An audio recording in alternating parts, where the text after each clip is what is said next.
Dr. Jamila Bio Ibrahim, the Minister of Youth Development, praised South youth and leaders for their commitment to peace and constructive dialogue at a town hall meeting in Uyu. She lauded their role in supporting President Tinubu's administration and announced several youth-focused initiatives, including restructuring the Nigerian Youth Investment Fund, establishing the National Youth Development Bank, and forming the National Council on Youth. Dr. Ibrahim encouraged outgoing or ongoing peaceful engagement and thanked the Akwa Ibom State government for its support, highlighting the importance of youth development or youth government cooperation, that's collaboration, that's the youth and the government collaborating to make it all better. How can development happen without this collaboration? Yes, Ambassador, how do you see this story? Well, it's a positive engagement from the Federal Minister for Youth Development, and it's also a positive development for a good collaboration between the state government and the federal government, unlike most states where, because it's not an APC state, it looks as if having federal government programs and projects is being drawn in a party line and seems not to drive the real intention of the federal government. So I'd like to commend the Executive Governor of Akwa Ibom State for his large heart in accommodating a federal program, and encourage that other state governors should follow such kind gesture for the development of our youth, because the programs and the projections of the Honorable Minister for Youth Development, I think, is laudable, trying to come up with a youth development bank, trying to come up with a council for youth, but I have a little reservation there, because we already have the National Youth Council of Nigeria, who seems to be the apex and the umbrella body for all Nigerian youths that works with the Ministry of Youth Development. So I really wonder why a plan for National Council of Youths, but probably there may be political reasons or a better reasons for that. But in any case, I would like to feel that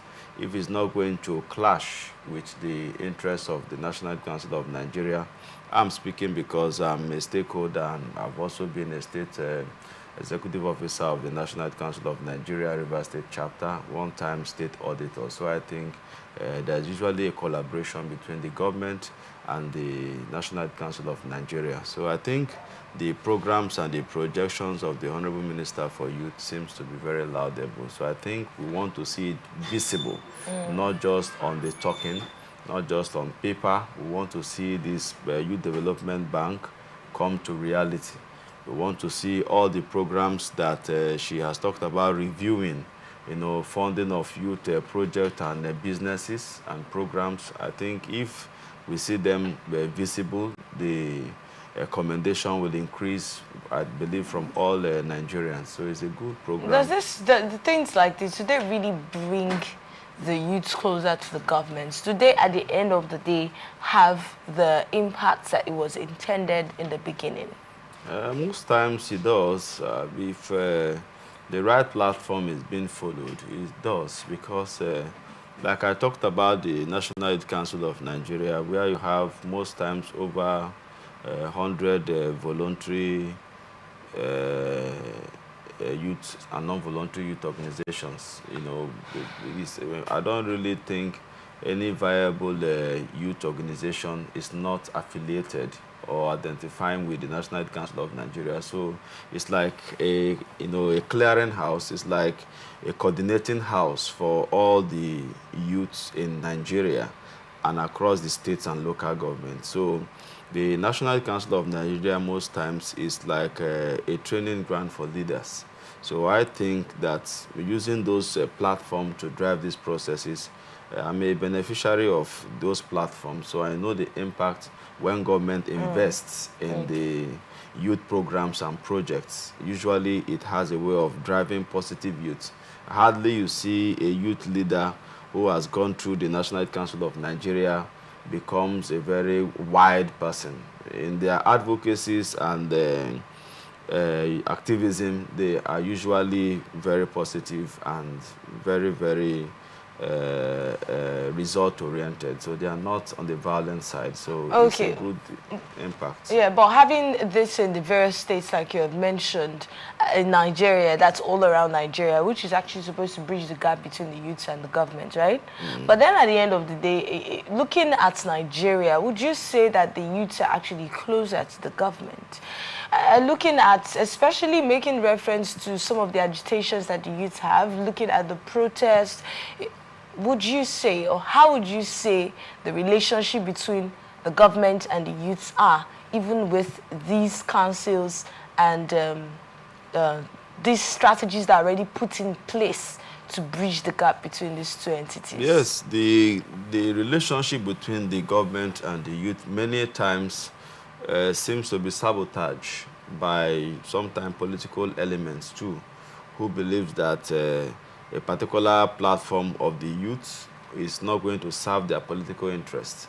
So hence they try to balkanize youth organizations, try to create new ones to ensure that there is a crisis among the youths. But hence, if there is orderliness, if there is trust and belief in the platform that has been developed for youths in Nigeria across the state and local government, there will tend to be more impact.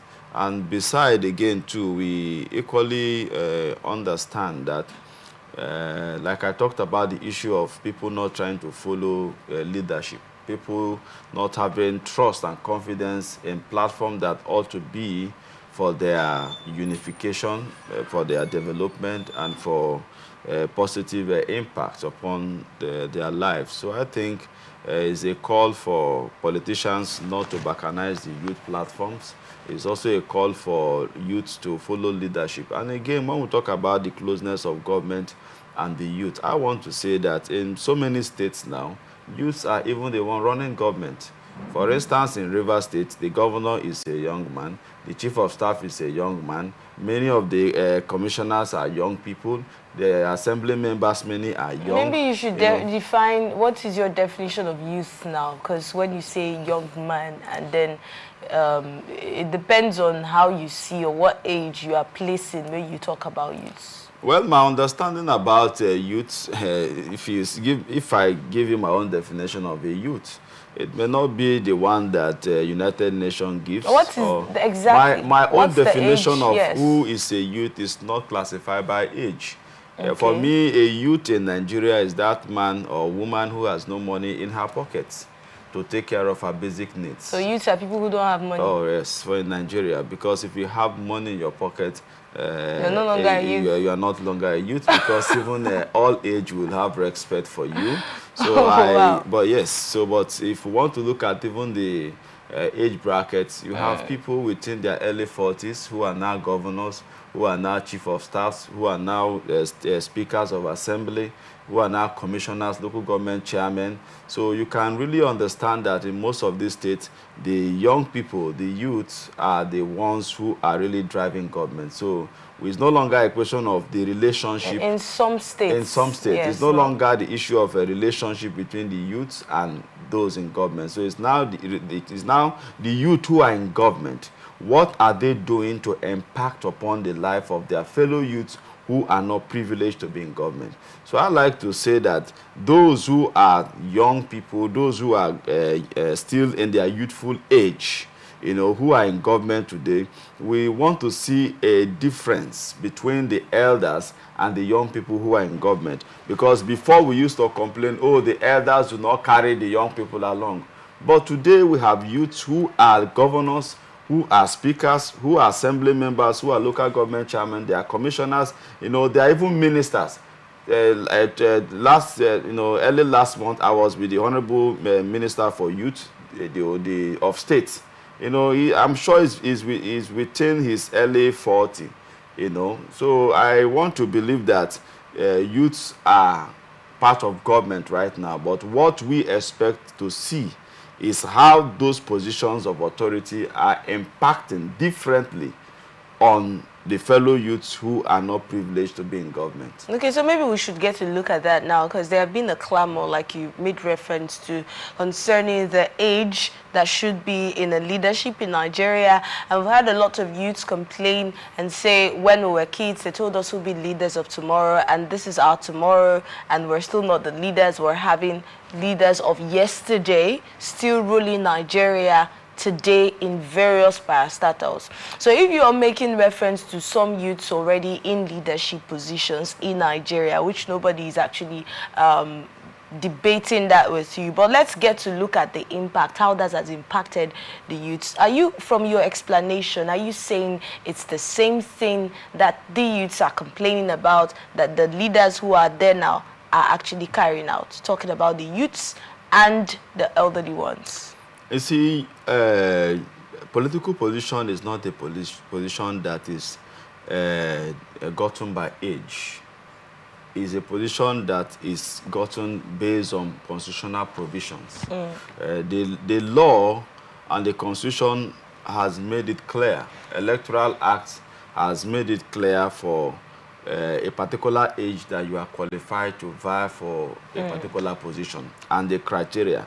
For Nigeria, it's even very better because education is not even seen to be a very good requirement, you know, for political position.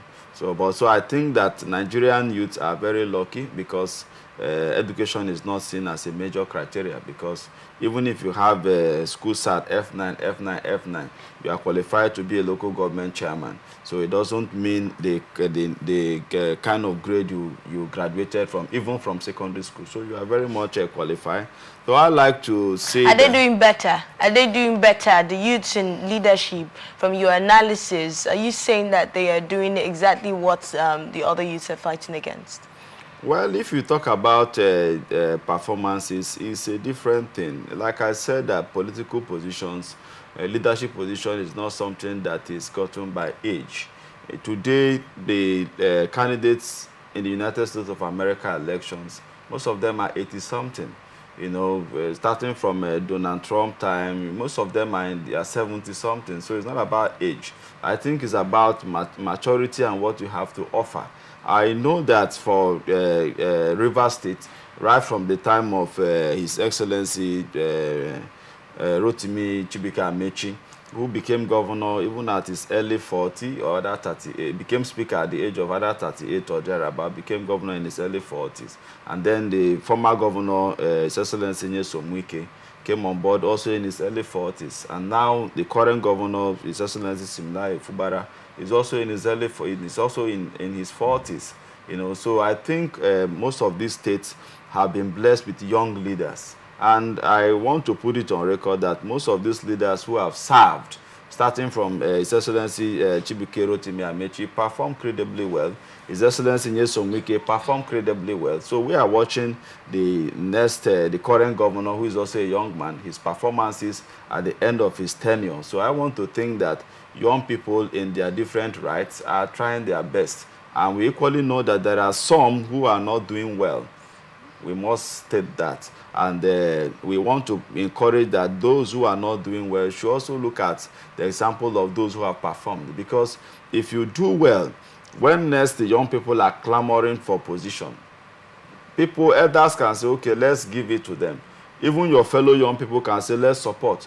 But there are times where some of these leaders who are young are given position failed woefully. The only thing they achieve is to build hotels for themselves, build mansions for themselves, acquire almost the whole land within their local government, buy exotic cars, travel, you know, continually to different places, waste the resources of the people. So we know that there are people who have gone into leadership and they amounted to nothing as far as performance is concerned. So you think the youths are out of place to clamor for more youths to get involved in leadership? Well, the best way to ask for more is to say thank you.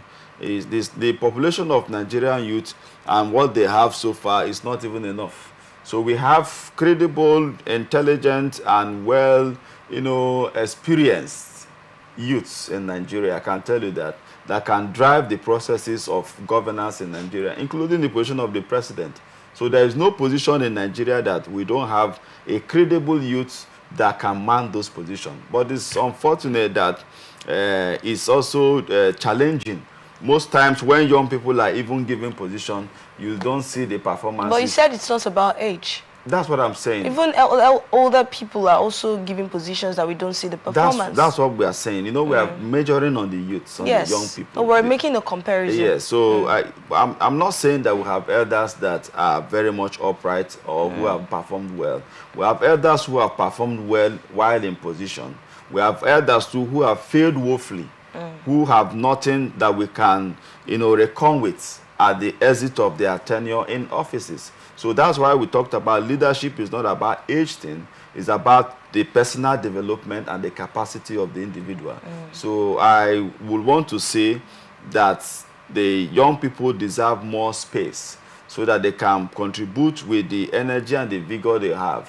When the current president, after the inauguration, I know I addressed a press conference and then encouraged that he should, carry the young people along in his government to avoid this issue of Jackpot syndrome, because Nigerian youths who will want to stay are people who will see that space are given to them to add and contribute to the development of their country. So if there is no space given to the young people, the issue of staying back may be defeated. So I think I made that press conference in Abuja, and when Mr. President came up, I saw that he gave spaces to young people in ministerial position, in most of those positions, but it's unfortunate that a few too failed, in those their responsibility. But that does not mean that others have not performed. So the fact that one or two did not do well doesn't mean that, in fact, the time was also too small, to measure performance. But of course, some was a result of, what do you call it, corruption surrounding around them. So I want to encourage that more space should be given to young people. When you say space, I want us to move to the next story, but I need to get this clarity. When you say space given to the young people, a lot of leadership positions people are usually elected into it. So when you talk about space being given, what is the limitation? I would like you to explain that better. Okay, government is very big. For instance, when people talk about the presidency is not just Mr. President. The presidency have so many parastatals under it, and that are manned by DGs, by executive secretaries. You have several boards, so government is very big. Now, when you talk about even at the state level, you have boards, you have government parastatals, like the environmental sanitation, you have different agencies of government. So it's not about the elective positions alone. We just have some. Commissioners are not elected. Special advisors are not elected, so there are so many spaces that government can create for young people to serve. All right, thank you so much. Let's move on to the next story now.